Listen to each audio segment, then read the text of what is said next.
So my talk title today is Sabbath Rest.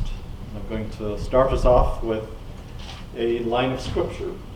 So I invite you to say it along with me.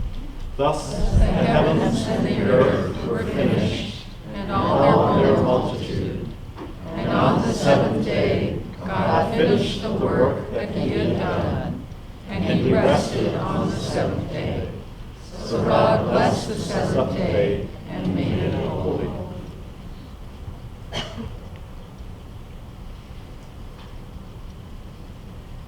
The Sabbath, or Shabbat in Hebrew, is probably one of the most distinctive things about Judaism. And it's one of its most long-lasting gifts, really, to the Western world. It was very important, as we'll see. And the Sabbath is a period of time starting right before sunset on Friday until after sunset on Saturday. So it's more than 24 hours, probably about 25 hours. And it's more than just a day off work. It's a day also meant for spiritual delight, for awe and wonder, and for renewal. And it was extremely important in the Jewish world, in the whole Jewish world, and in the family life of the Jewish people. And Shabbat, the day of rest, is portrayed in the Bible, as we've just seen, as the pinnacle of creation. You know, God made everything over 6 days, metaphorically. And then on the seventh, rested. So all of those 6 first days are leading up to the seventh. That's what it's all about, this seventh day, the culmination, the final day. And so it's a reminder to us that there is a bigger purpose going on here. There's a bigger picture, but you have to take your eyes, off of what's right in front of you. You have to lift your head up and have rest to be able to see what else might be going on. And later in the history of the Jewish people, there was an added significance that was added to Shabbat, and that is, it was a commemoration of God rescuing the Jewish people from their Egyptian slavery. So again, it was this idea that they were slaves in Egypt, they were just laboring, there was no joy, and yet God took them away from that and gave them freedom. And so this was another layer on the idea of Sabbath. It was meant to be a time of joy as well. And one of the ideas, of course, is that it was akin to heaven. If we have ideas, heaven isn't about working. Heaven is about being free to rest and enjoy something. And it's a place where we lay down our burdens, as we just sang. There's that idea to the Sabbath. And of course, Christianity imitated Judaism in designating one of the days of the week, Sunday, to be observed as sacred, as the Lord's Day, dedicated to God in the same way.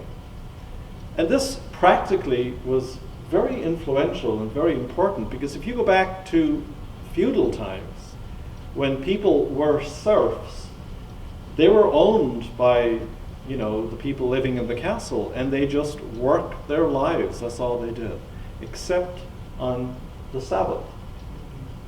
It was prescribed that they had to let the people have a day off. So if religion hadn't intervened, there probably would have been no day off for the people. And eventually this idea of Sabbath then was applied even to the land in Jewish times and traditions. The farmers would allow a certain portion of their land every year to lie fallow, to give it a rest. Don't wear it out. Don't use up all the minerals in the soil. And so it was meant for, if you will, all of creation here was meant to have a Sabbath, a downtime. And as we see, its origins are in the Torah, which is really the law for the Jewish people. And it was, okay, so it was a day of cessation from labor, but the prophetic tradition portrayed it as a day of pleasure also. There was an added meal, there was added things that you did around the meal. And so it was meant then over time to be a kind of a festival time also. And then they had the high holy days, Sabbaths, that were extra, just like we have Christmas and Easter and all these things. But one constant theme in Shabbat observance across time and across all countries is the centrality of the family life. The family is really the one who comes together on that day to be together, to enjoy each other, and to celebrate together. And one of the central traditions was the lighting of the candles. And we know that fire is universally recognized as one of the basic elements of the world. We, even still to this day, we're lighting candles on our altar. We have our Christ candle. And there's something about the flame of a candle that's so attractive to us. We are like moths in that sense. We get transfixed by the light of a candle. And fire is very attractive to children, as we know. Getting a box of matches, and doing whatever. And in the Kabbalah, which is the Jewish mystical tradition, the image of a multicolored flame emanating from a candle is taken as a metaphor for God's relation to the world and humans.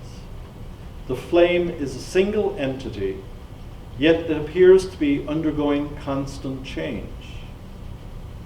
The flame adheres to, relies on, and appears to emanate from the candle, yet it is distinct and separate. The white interior of the flame is constant, but its exterior is always in motion and changing its shape and form and color. And that, in a sense, is something that the Sabbath was supposed to have people reflect on.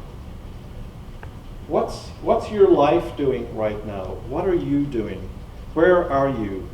What kind of a flame are you? What color is that flame? Are you aware of the continual change that is inherent in your life?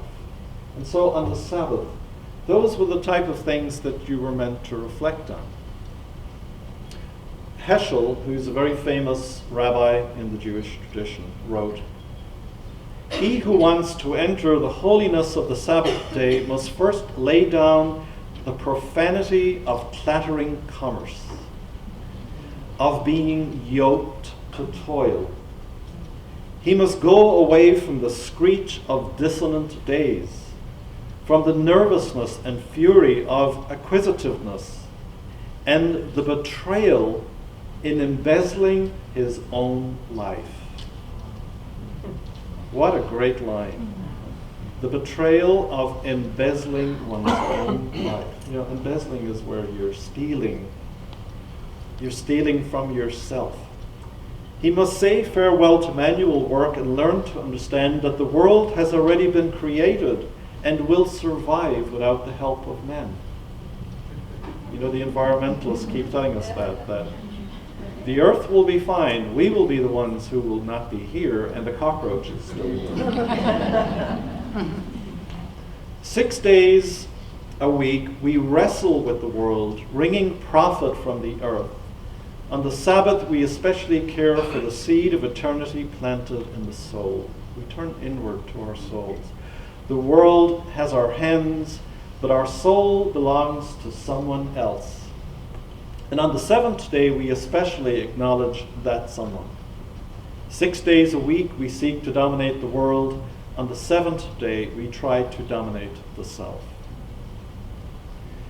And it's said that when the Romans met the Jewish tradition and customs and society, and they noted their strict adherence to the law of abstaining from labor on the Sabbath, their reaction was one of contempt.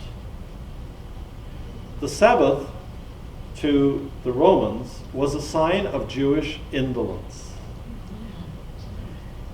And in defense of the Sabbath, Philo, the spokesperson of the Greek-speaking Jews in Alexandria, says, "On this day we are commanded to abstain from all work, not because the law supports slackness.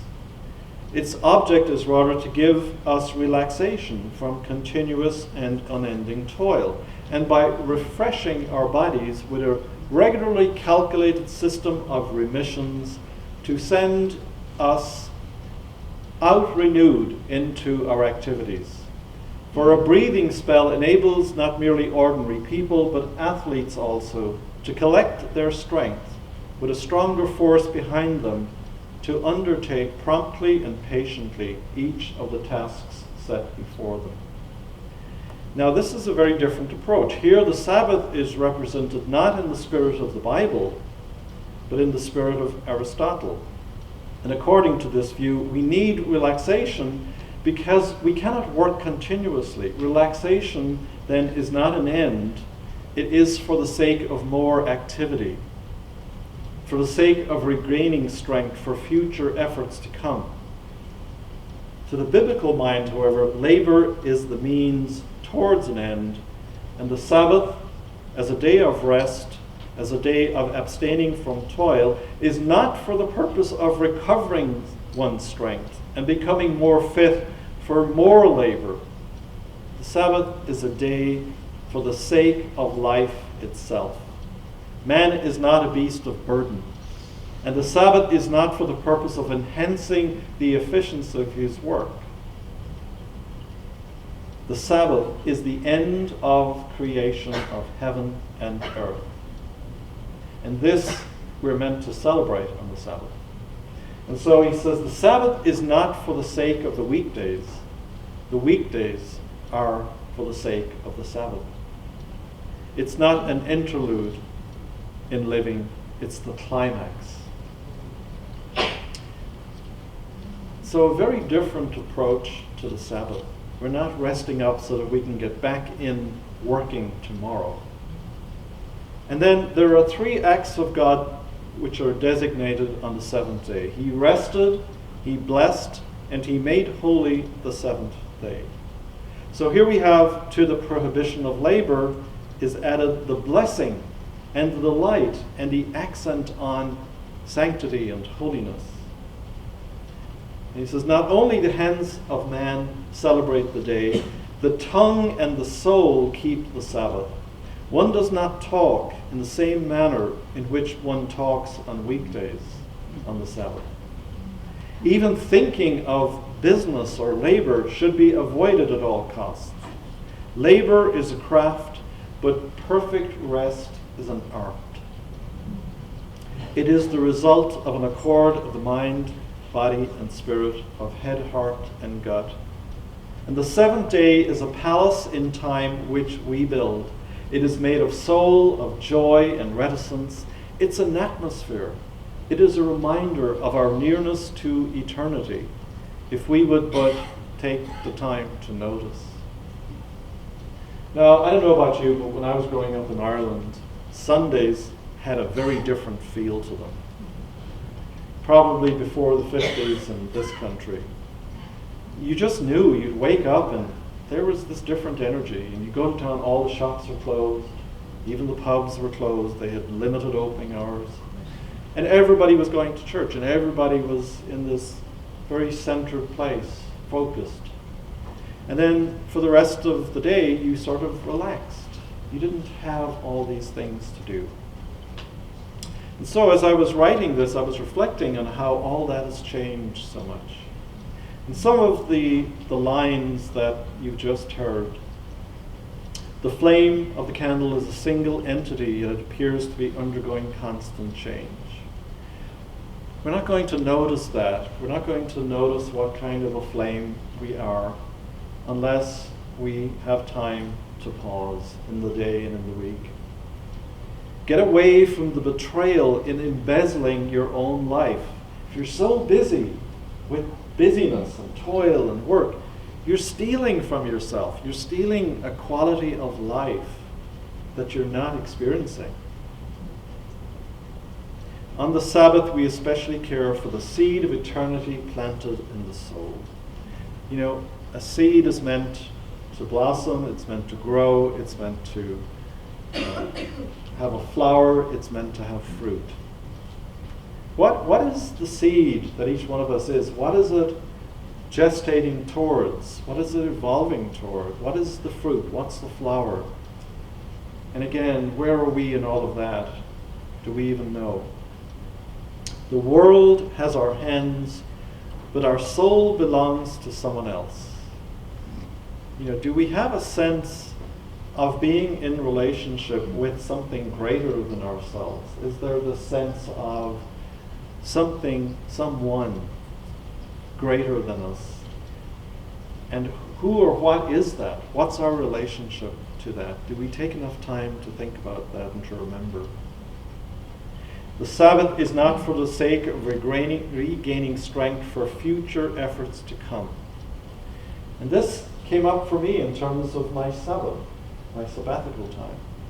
I remember thinking, well, I've got to do something really important because when I come back, I'll have to have new ideas and vigor and energy, and so therefore I must make use of this time so that when I come back. See how the ego gets us all the time. The Sabbath is a day for the sake of life itself. So where we can just really appreciate life. I noticed, Angela, when you read that line in the Daily Word that it touched you, talking about the gift of life. Just sometimes thinking about that brings us to tears because it is so precious. We're just flying through it. The Sabbath is not for the sake of weekdays. The weekdays are for the sake of the Sabbath. He rested, he blessed, and he made holy the seventh day. Do we engage in that activity ever? Do we make holy? Do we appreciate? Do we show gratitude? Do we bless and pray and do all those wonderful things?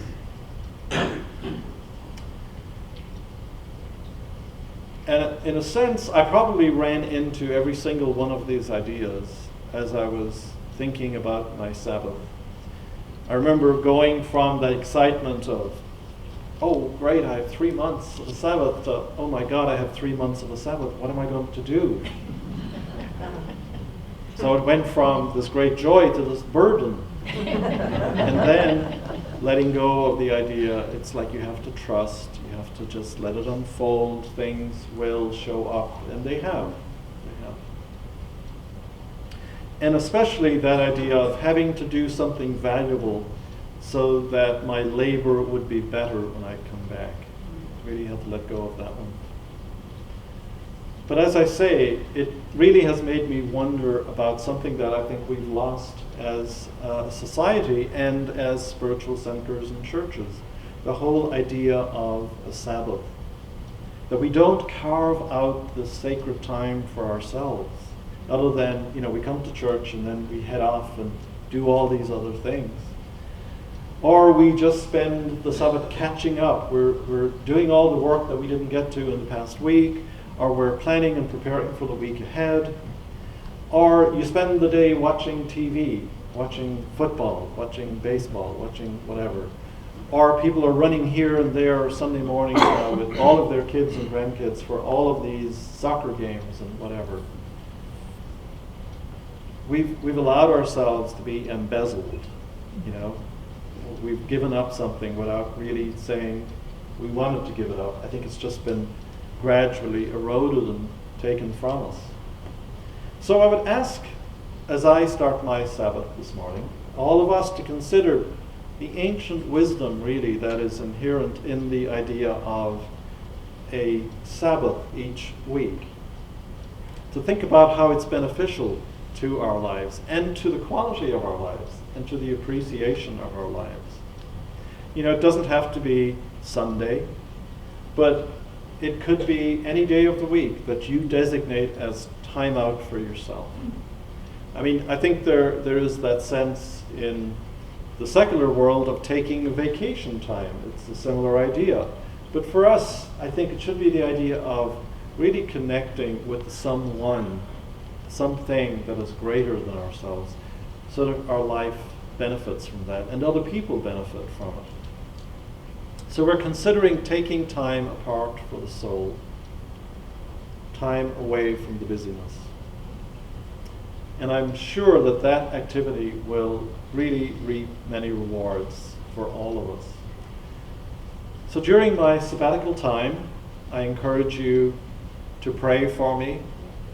If you think of me or wonder where I'm at, send thoughts, send healing prayers and love, good intentions, and many blessings. I'm going to send you a Mai Tai. Mai Tai? Okay.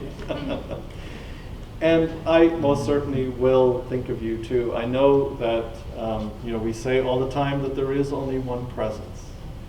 And so it's easy for us to connect in that one presence. And I encourage us to do that during these 3 months.